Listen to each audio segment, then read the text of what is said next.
बड़ी उठा दे। हाँ?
श्री जानकी वन पूजते श्री राम राजा सरकार की जय।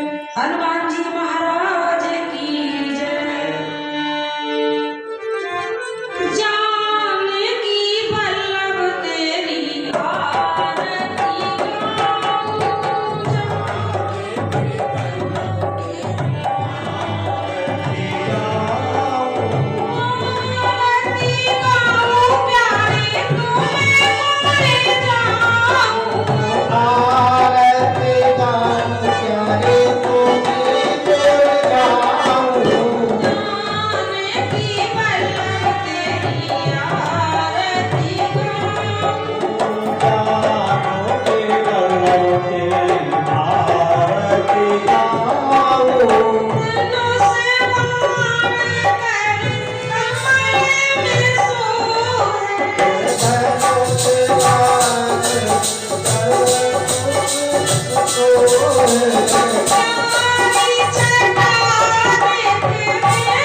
जय गणेश गिरजा सुमन मंगल मूरत रूप राम लखन सीता सहित हृदय बसहु सुरभूप वर्णानामर्थ संख्यानाम रसानाम छंद सामपि मंगलानाम चाकरतारो वंदे वाणी विनायको अतुलित बलधामं हेम सहिलावदेहं धनुजुबल कृशानं ज्ञाननामाग्रगण्यं सकल गुण निधानं वानराणामधीशं रघुपति प्रिय भक्तं वातजातं नमामि। सर्वमंगल मांगल्ये शिवे सर्वार्थ साधके शरण्ये त्र्यंबके गौरी नारायणी नमस्तुते। या देवी सर्वभूतेषु शक्तिरूपेण संस्थिता नमस्तस्यै नमस्तस्यै नमस्तस्यै नमो नमः। जयंती मंगला काली भद्रकाली कपालिनी दुर्गा क्षमा शिवा धात्री स्वाहा सुधा नमस्तुते स्वाहा सुधा नमस्तुते। बोलो राम राजा सरकार की जय हनुमान जी महाराज की जय। पहले अपनी मन एवं वाणी को पवित्र करने के लिए संकीर्तन करेंगे। हाँ हरी बात है। बोलो श्री राम जय राम जय जय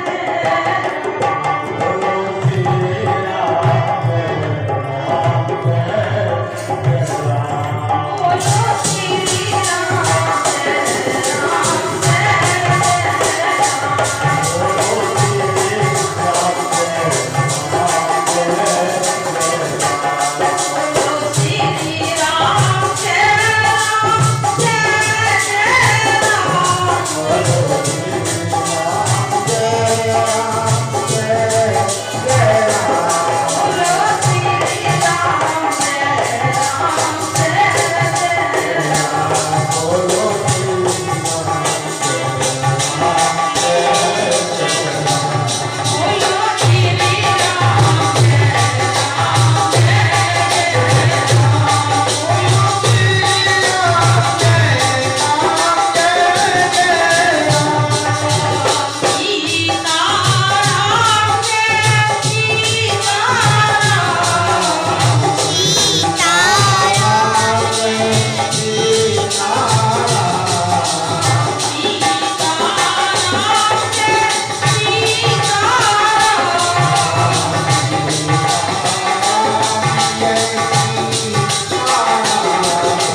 जय गोस्वामी तुलसीदास की जय बोलो भाई सब संतन की जय अपने अपने माता पिता गुरुदेव की जय हर हर हर महादेव।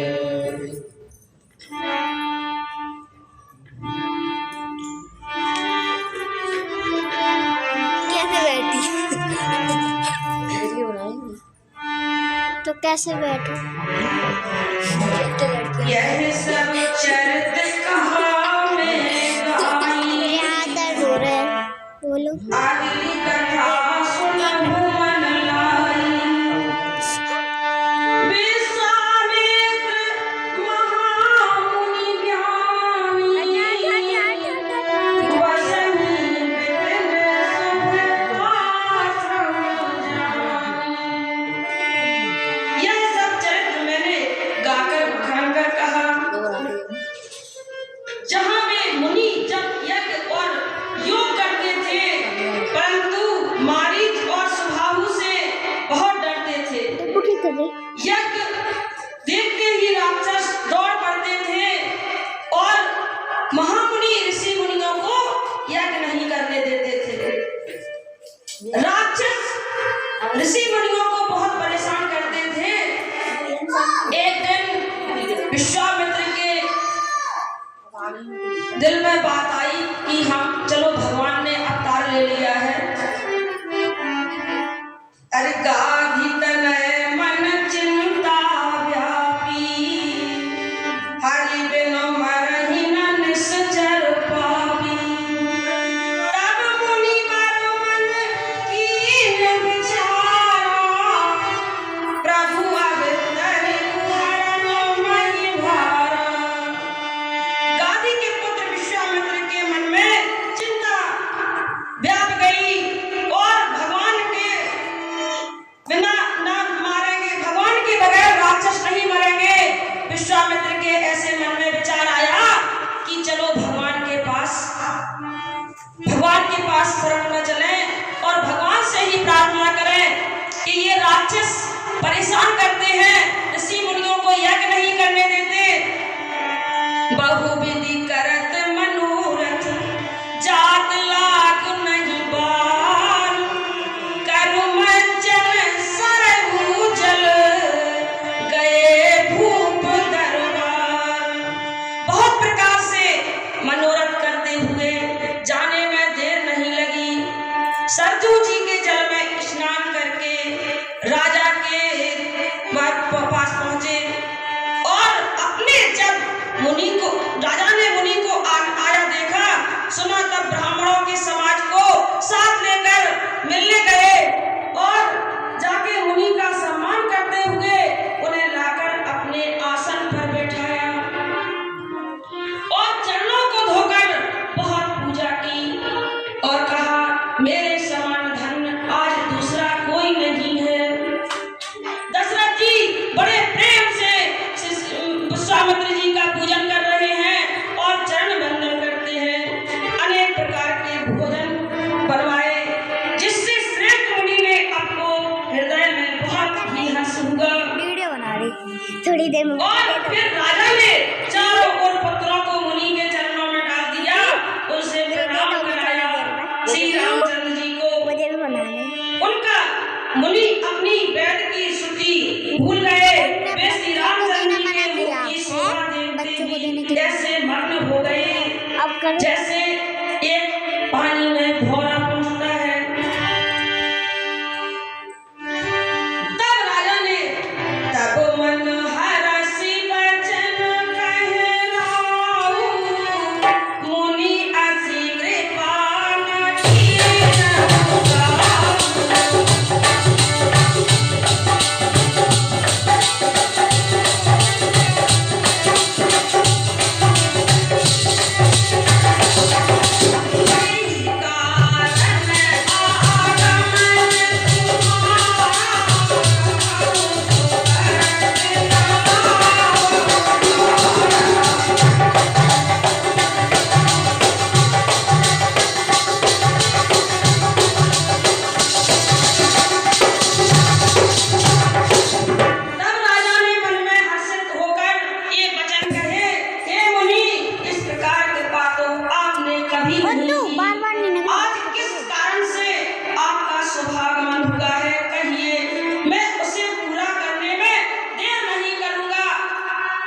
मुनि ने कहा, हे राजन, राक्षसों के समूह मुझे बहुत सताते हैं, इसलिए मैं तुमसे कुछ मांगने आया हूँ।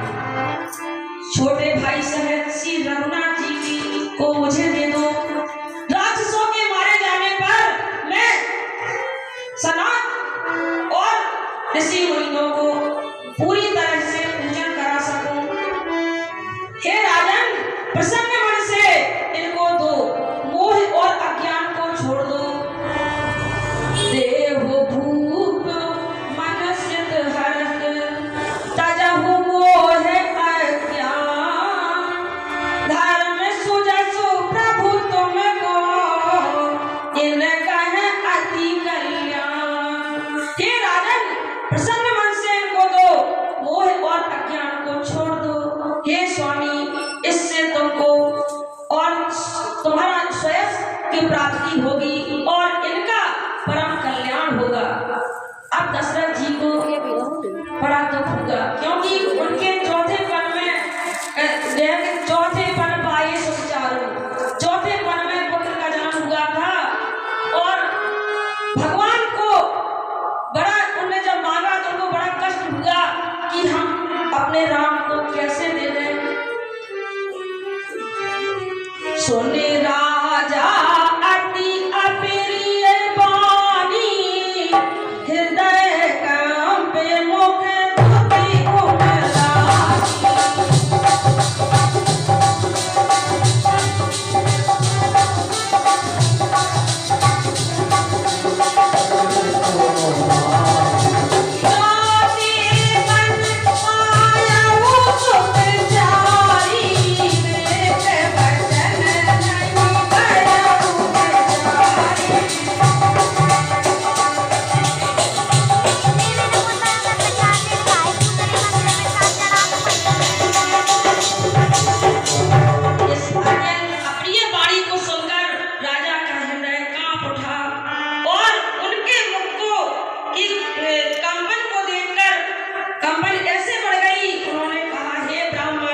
मैंने चौथे पन में 4 पुत्र पाए हैं, आपने विचार करके नहीं कही।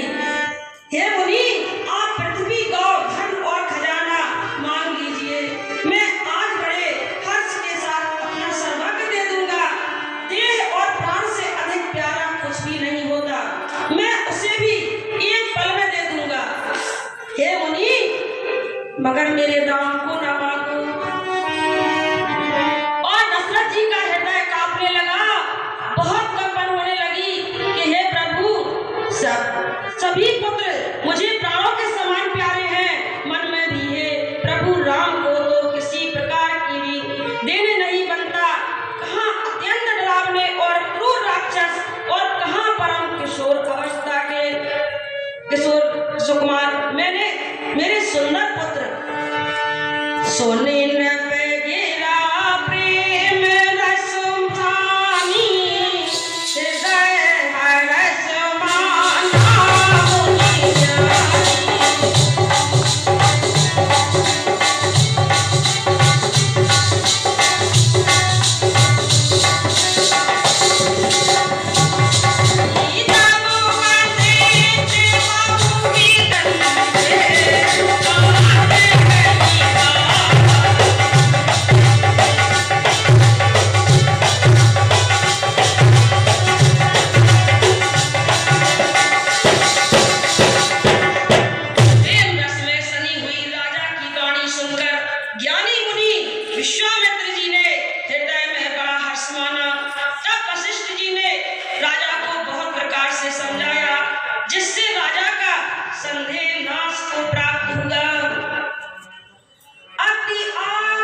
सौंपे भूपर से ही सुत बहुविध देई आशीष जननी भवन गए प्रभु चले नाई परसीस।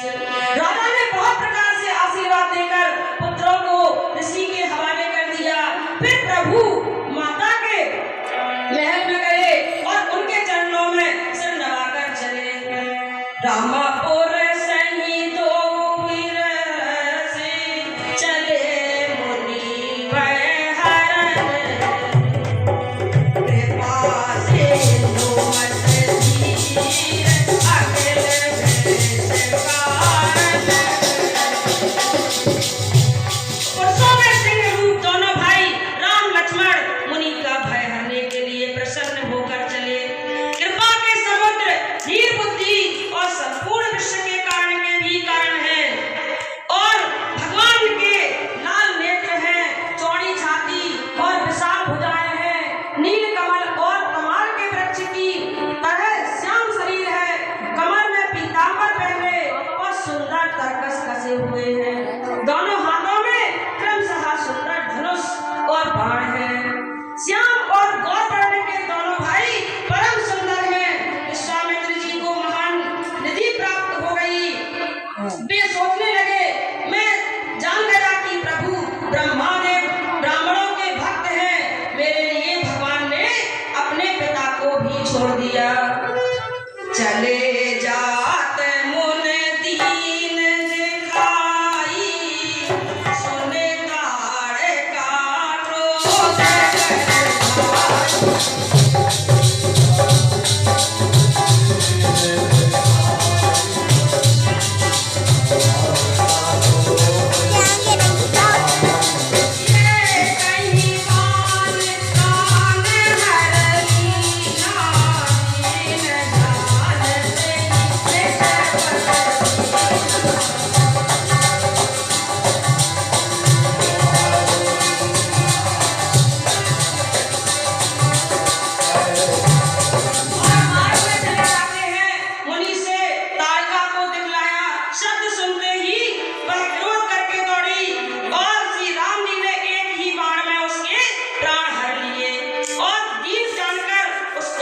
निष्पत अपना दिव्य स्वरूप दिया और इस प्रकार से भगवान वन में सभी राक्षसों का विनाश करते हुए चले जा रहे हैं। तब ऋषि विश्वामित्र जी ने प्रभु को मन में विद्या का भंडार समझते हुए भी लीला को पूर्ण करने के लिए ऐसी विद्या दी जिससे भूख प्यास न लगे और शरीर में अतुलित बल और तेज प्रकाश हो।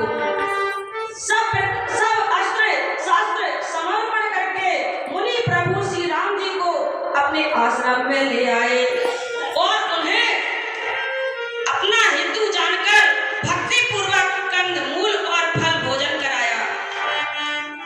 रामा अरे प्रात कहा मुनि सन रघुराई निर्भय यज्ञ करहु तुम जाई ओम करन लागे मुनि जाई आप रहे मख की रखवारी। सवेरे श्री रघुनाथ जी ने मुनि से कहा, आप जाकर निडर होकर यज्ञ कीजिए। यह सुनकर सब मुनि हवन करने लगे। आप श्री राम जी यज्ञ की रखवाली पर रहे। अरे सुन मारी जिन साचर को ही ले सहाय धावा मुनि द्रोही बिनु फरमान राम नहीं मारा सत जो जन गा सागर पारा।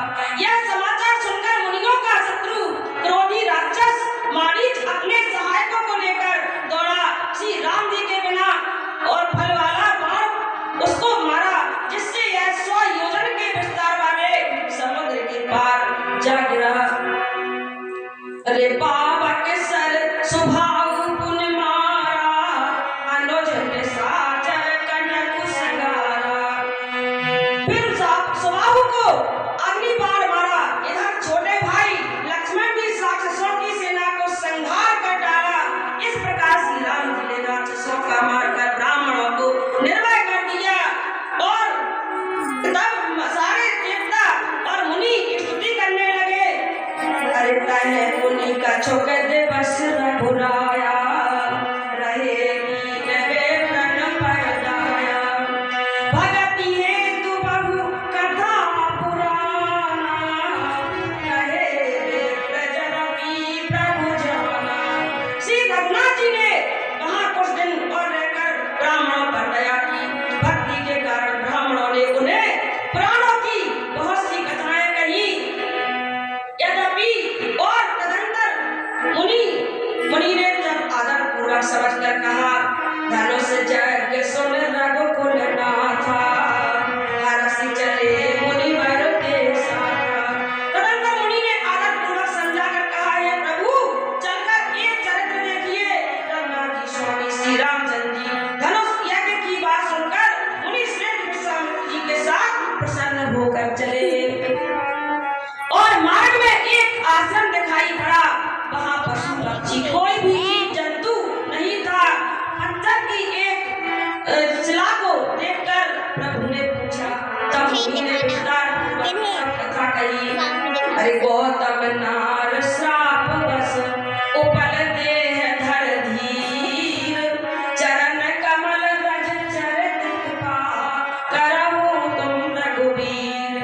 गौतम मुनि को स्त्री अहिल्या साप बस पत्थर की देह धारण किए बड़े धीरज से आपके चरण कमलों की धूली चाहती है। हे रघुवीर इस पर कृपा कीजिए। पर सत पद पावन शोक न सावन प्रगट भई तब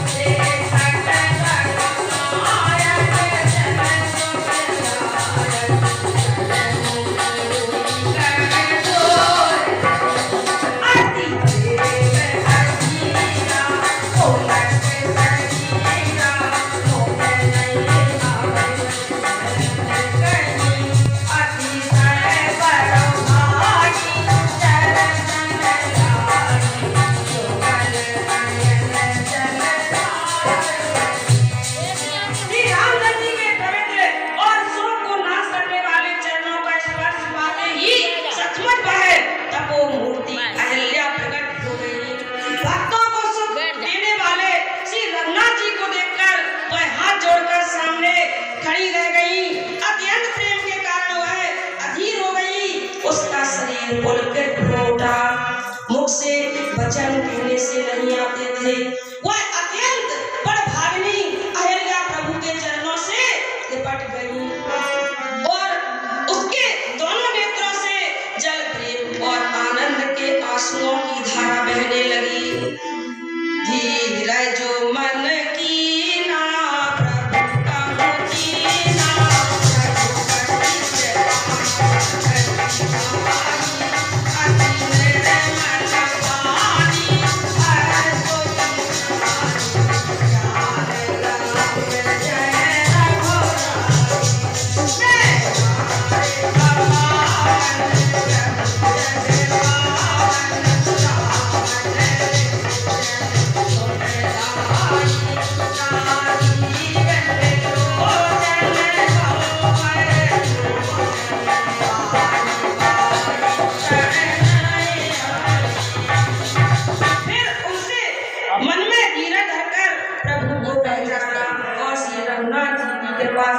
भक्ति प्राप्त की। तब अत्यंत निर्मल वाणी से उसने इस प्रकार स्तुति प्रारंभ की। हे ज्ञान से जानने योग श्री रघुनाथ जी आपकी जय हो। मैं सहज ही अपवित्र स्त्री हूँ और हे प्रभु आप जगत को पवित्र करने वाले भक्तों को सुख देने वाले और रावण के शत्रु हैं। हे कमल नयन हे संसार जन्म मृत्यु को छुटकारा देने वाले हे प्रभु मेरा उद्धार करो। अहिल्या ने इस प्रकार भगवान से विनय की और कहने लगी मुनि साप जो दीना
श्री अहिल्या आनंद में भरी हुई पति लोक को चली गई और प्रभु श्री रामचंद्र जी ऐसे दीन बंधु और बिना ही कारण दया करने वाले हैं। और तुलसीदास जी कहते हैं, हे सट मन तू कपट जंजाल छोड़ उन्हीं का भजन कर। तुलसीदास जी ने लिखा है कि कपट के जंजाल को छोड़ो और श्री हरि का भजन करो।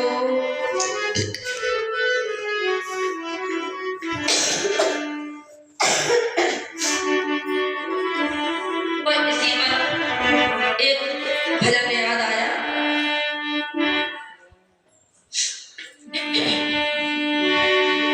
सीताराम सीताराम सीताराम कहिए जाहि हृदय राखे राम ताहि हृदय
चले राम लक्ष्मण मुनि संगा गए जहाँ जग पावन गंगा।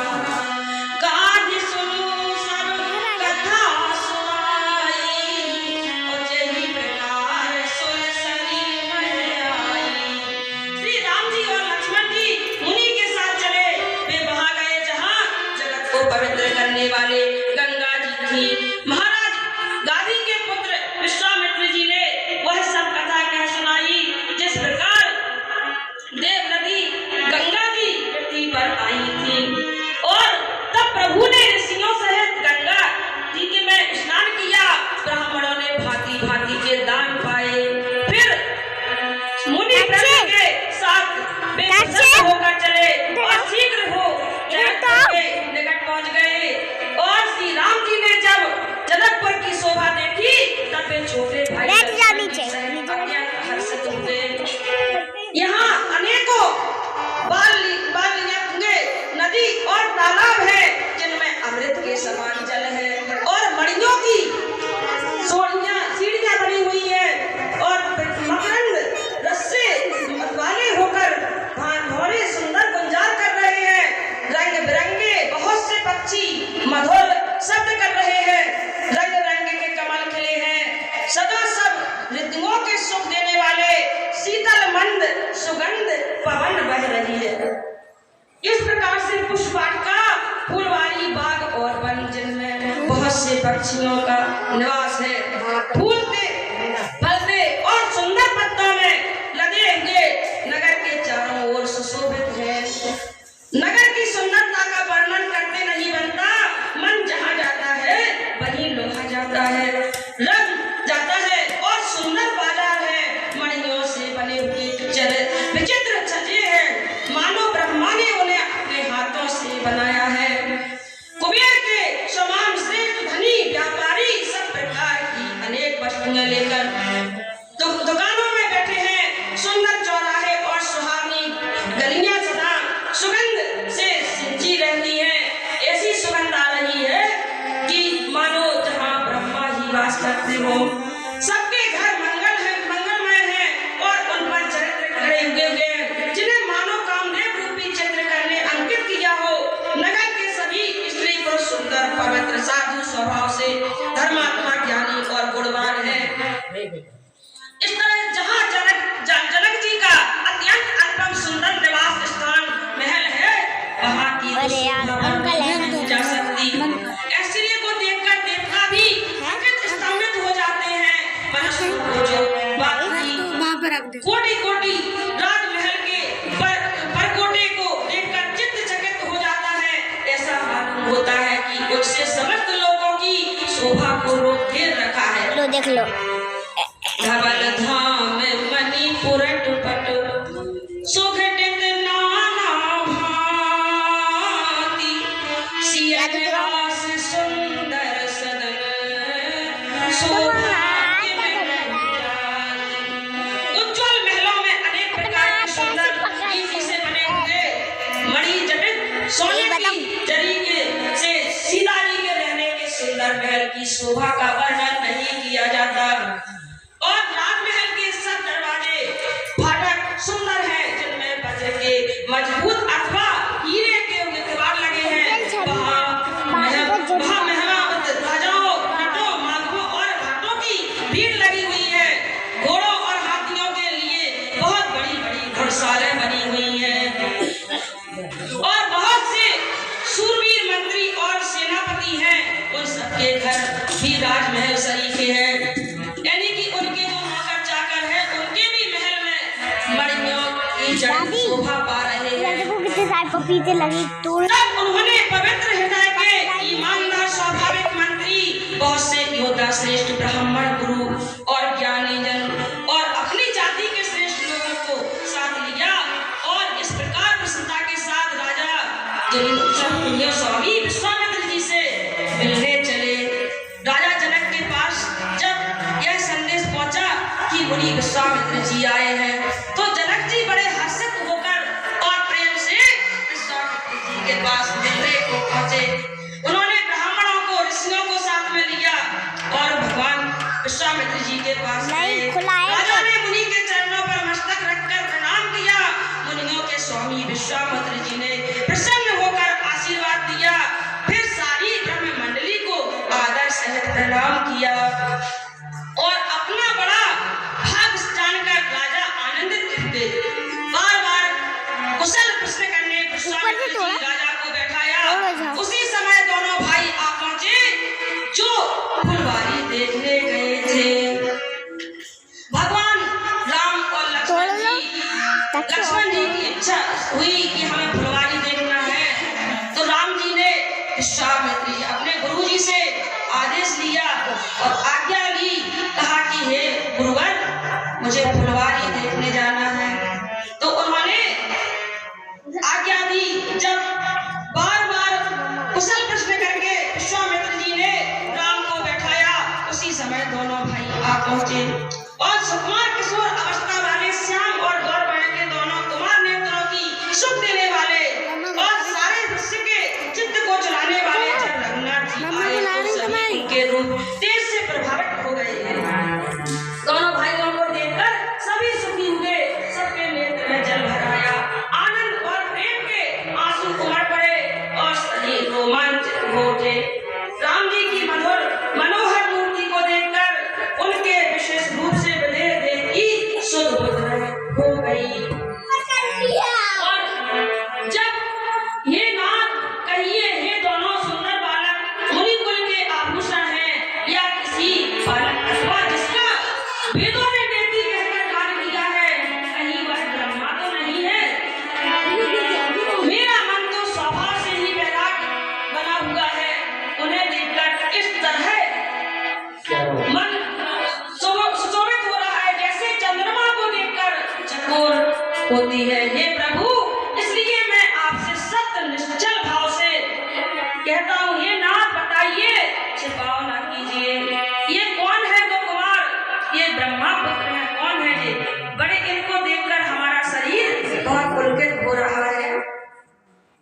इनको देखते ही आनंद प्रेम के बस होकर मेरे मन में जबरदस्ती ब्रह्म सुख का त्याग हो गया।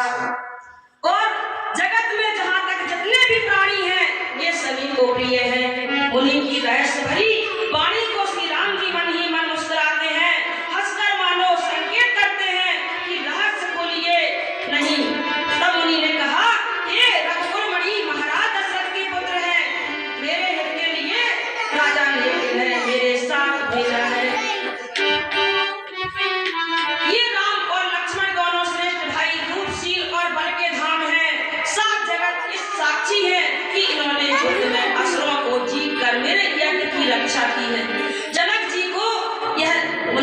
जी बता रहे हैं और कहते हैं राजा ने कहा हे मुनि आपके चरणों के दर्शन करके मैं अपना पुण्य कहकर नहीं सकता।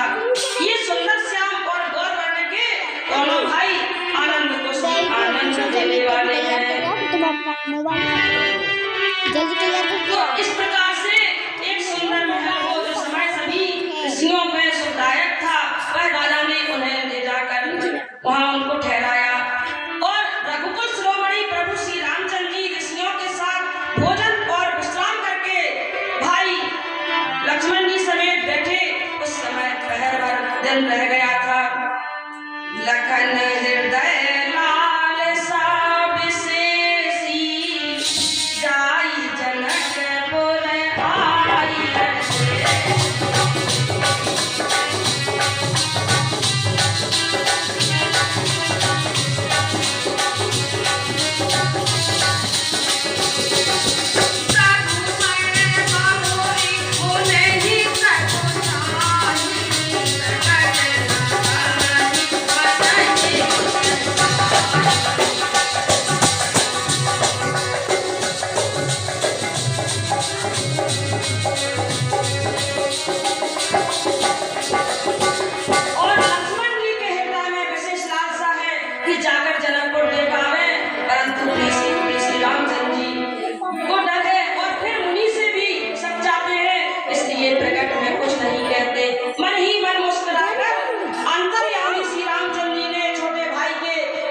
दशा जान ली।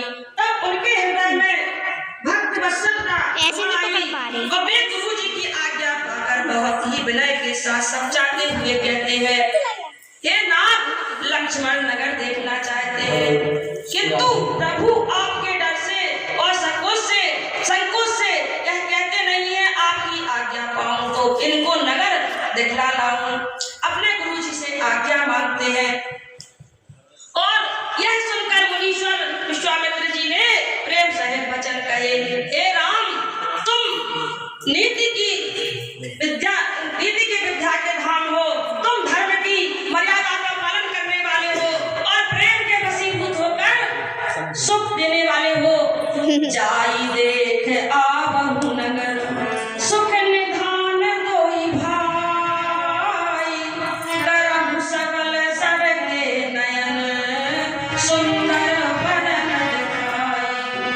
इस प्रकार सुख के निधान सब निवासियों के नेत्रों को सफल करो और सब लोगों के नेत्रों को सुख देने वाले दोनों भाई मुनि के चरण कमलों की वंदना करके बालकों के झोले कर साथ लग गए। उनके नेत्र और इनकी माधुरी पर लुभा गए। दोनों भाइयों के पीले रंग के वस्त्र हैं, कमर में पीले दुपट्टों में तरकस बने हैं, हाथों में सुंदर पांच सुशोभित है। श्याम और गौर वर्ण के शरीरों के अनुकूल अर्थात जिस पर जिस रंग का चंदन हवे उस पर उसी रंग के सुंदर चंदन की खीर लगी है और गोरे रंग की मनोहर जोड़ी है। सिंह के समान पुष्ट गर्दन गले का पिछला भाग है, विशाल भुजाएं हैं, चौड़ी भुजाएं अत्यंत सुंदर गज मुक्ता की माला है, सुंदर लाल कमल के समान नेत्र है, तीनों तापों के छुड़ाने वाले चंद्रमा के समान मुख है और कानों में सोने के कर्ण फूल अत्यंत शोभा दे रहे हैं और देखते वाले चित्त को चुरा लेते हैं। और इस प्रकार से जब पूर्ववासियों ने यह समाचार पाया कि दोनों राजकुमार जनकपुर को देखने आए हैं तो वो एक दूसरे से कहते हैं कि देखो यह कितने सुंदर राजकुमार हैं, जनकपुरी को देखने आए हैं। इनको किशोर अवस्था है, सुंदरता के घट सामने और गोरे रंग के हैं। इनके अंग अंग पर करोड़ों अरबों कामदेवों को निछावर कर देना चाहिए। ऐसे सखी भला कहो तो ऐसा कौन शरीरधारी होगा जो इस रूप को देखकर अपना अर्थात यह रूप जड़ चेतन सबको मोहित करने वाला है। तब कोई दूसरे प्रेम सहित कोमल वाणी से बोली हे सयानी मैंने तो सुना है, ऐसे सुनो ये दोनों राजकुमार महाराज दशरथ के पुत्र हैं, बाल राजसी हैं, जोड़ा है। ये मुनि विश्वामित्र के यज्ञ की रक्षा के करने आए हैं। इन्होंने युद्ध के ये मैदान में राक्षसों को मारा है। और जब उधर की सीता जी की सखियां लोग देखती हैं और वो कहती हैं कि अरे जरा मेरे तक तो चेहरा कर दे, थोड़ा मैं भी देख लूं। तो वो देखते नहीं है और सीधे चले जाते हैं। तो उन्होंने जब वहां से कुछ गिराया कि जे अभी भी देखे कि यहाँ से कोई आवाज आई, लेकिन उन्होंने फिर भी नहीं देखा। बोले अरे ये तो बड़े बेशरम है,